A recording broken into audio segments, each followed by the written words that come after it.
let me raise this one up. And cranial nerve, you memorize that one for sure, because you have to memorize anyhow. So why not you do now? Instead of doing later and so forth. So, all right. Now the reason I erased this whiteboard writing, as I talk, I could write the term here so that you will get some ideas, all those good terms. First of all, cranial nerve number 1.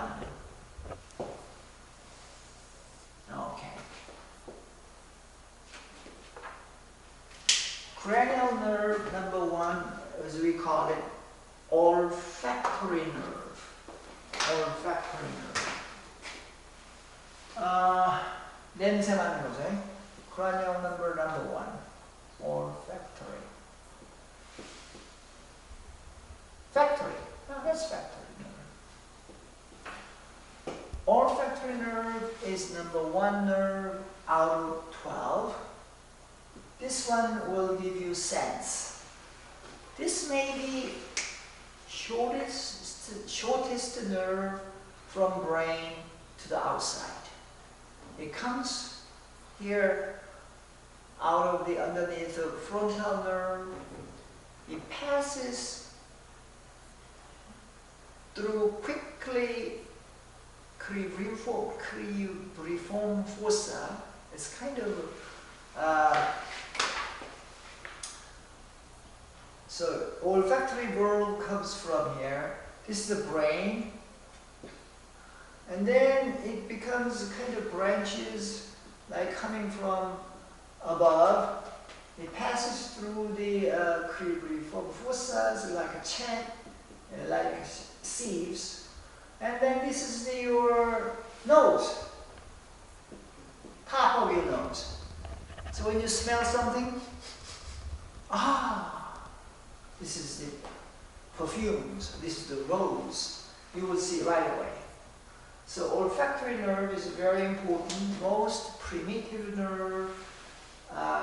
You know that the cats and dogs smell much better than we do. This is olfactory nerve. So olfactory nerve comes on the superior part of nasal mucosa membrane, and so this is number 1 nerve, and you will learn number 2, number 3 in different names. Comes from brain stems and from the brain, so you will find out the names. Then there's a term we call it, oh boy, I cannot smell. I have a cold or I have a disease in the nose and I just cannot smell. So we call it anosmia.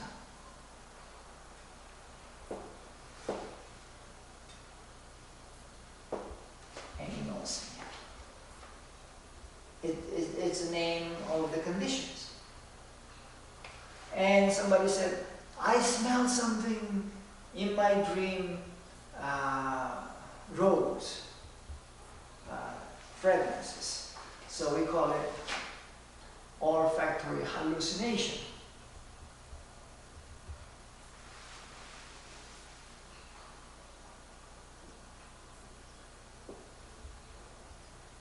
Hallucination.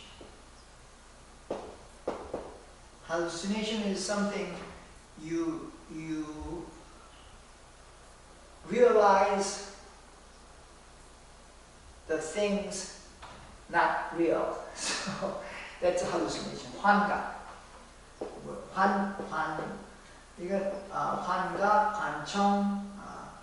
Something when you listen something as if you hear something, that we call it auditory hallucination. But this time we call it olfactory hallucinations. So the area when you have a problem of smelling, and we call it, the doctors who takes care of the problem is ENTs. ENT is a simple abbreviation of ear, nose, and throat. But people don't like ENT. It's so common names and doesn't sound like medical terms. So they call it oto, rhino, pharyngology or laryngology. Laryngology is maybe easier. Pharyngolaryngology, we call it that way. Pharyngolaryngology. Boy, there's no way to write in a small paper. Otorhinolaryngology, doctor, ENT specialist. They said, oh boy, it's too long. Can you make it more realistic? So they said, head and neck surgery. So this is the new term, head and neck surgery. Because they said, we do surgery, so yeah. So there are at least 3 names for one specialties. So the ENT, head and neck surgeries. Now, I like you understand that ear, shape of the ear and shape of the nose, not only healthy person, but also sick person. How do I know that? Well, that's the reason the doctor has a tool. So you will get some idea. Let me see if I have that one. Ah, here it is. Let me see if I have, oh, no. I put it in there.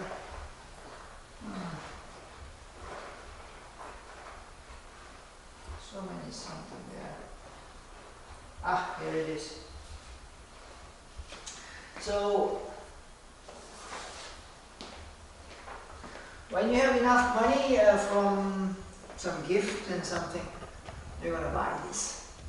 This is that you're going to use this instrument forever.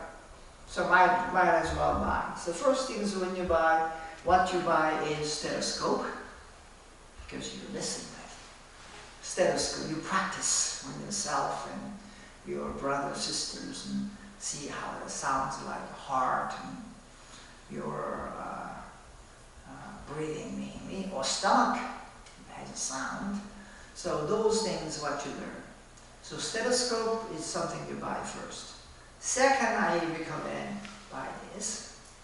So this is the otoscope, and when you switch, it becomes ophthalmoscope. This is I learned, we call it 이경. I'm not sure what we call it. I cannot call it 안경 because it confuses me with my glasses. But 안경 is the real good names. But again, to make it differentiated, we cannot use all the other 안경s. So again, this is the ophthalmoscope. This is again otoscope. Now, when you buy otoscope,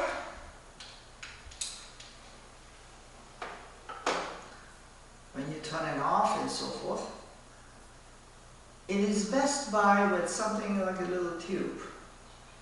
Why? Because it gives you another good examination of eardrum. So, when you buy this one, there is a speculum, there's a little tiny attachment, you put it in, and you look at your brother's ear. So you look at the ear canal, turn on the light, you're going to look at it, and then you will see first ear canal, and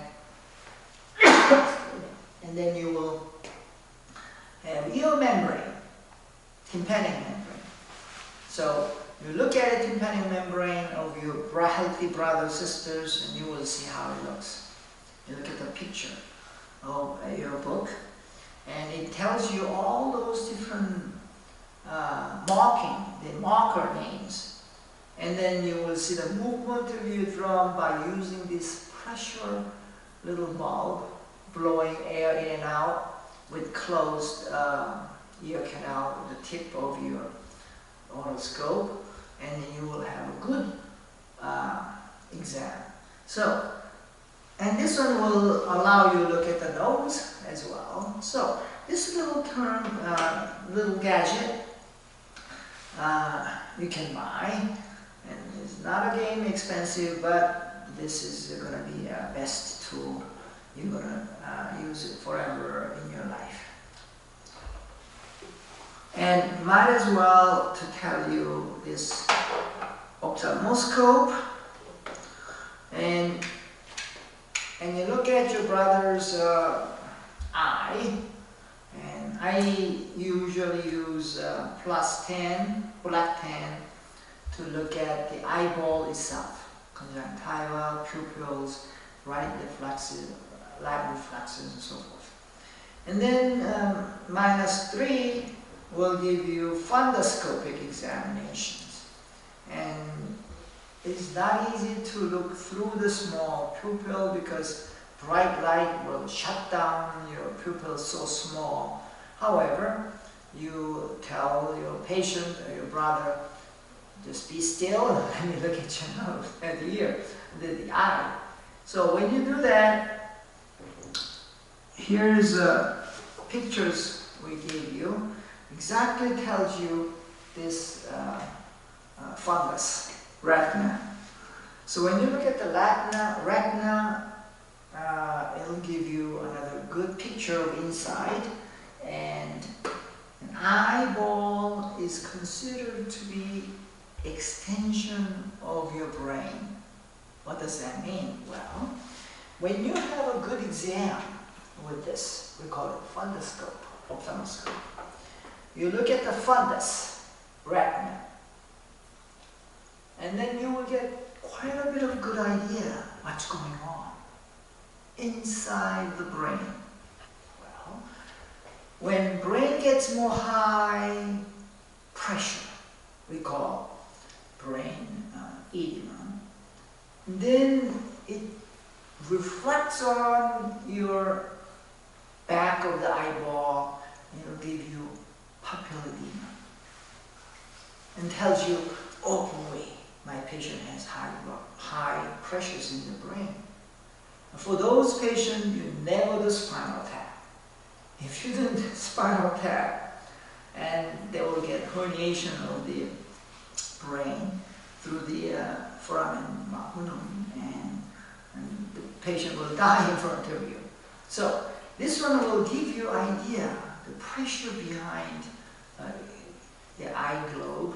It tells you different ideas, pressures and retinal detachment, hemorrhages. Even tells you whether the patient has high blood pressure or not. You will sometimes see the pulse of your heart in the back of your eye globe. So, again, knowing how to do it, it's a skill that you will learn from your the teacher. But again, these two tools will give you ideas of how you're going to be a good doctor. These days, people use no stethoscope, no percussions, and doesn't do any touching your patient, because we use too much blood tests and too much chest x-rays and MRIs and CT scans and so forth. But again, those tools, chest x-ray, CT, MRI, will give you further information way out. But there's no patient comes to you, doctor, I have MRI problems. They will not tell you, I have x-ray problems. So it gives you ideas of now I may be finished soon. So I will then finish this half, first half, and the next in 5 minutes I can do the second